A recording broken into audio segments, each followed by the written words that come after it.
நீ சாகிறது என்னுடைய முடிவு இல்லை என்றார் கர்த்தர்.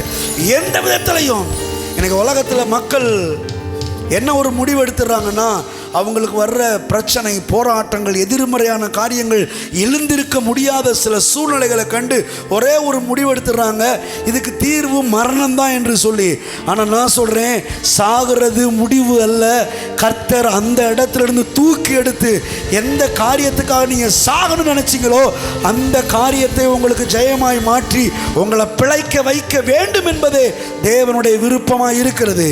இதை யார் கேட்டுக்கொண்டிருந்தாலும் சரி, எங்கிருந்து கேட்டுக்கொண்டிருந்தாலும் சரி, எந்த காரியத்துக்காகிலும் நீங்கள் சாகிறது ஒரு முடிவு அல்ல. சாகிறதுக்கு பதிலாக கர்த்தரை நம்பி பாருங்கள். கடைசி சான்ஸு, கடைசி வாய்ப்பாக கூட இருக்கட்டும், கர்த்தரை நம்பி பாருங்கள். நான் சொல்கிறேன், மரண தூளிலிருந்து கர்த்தர் உங்களை தூக்கி எடுத்து ஜீவனுக்குள்ளே கொண்டு போய் சேர்க்கிறவராய் இருக்கிறார். மரணம் ஒரு முடிவு அல்ல.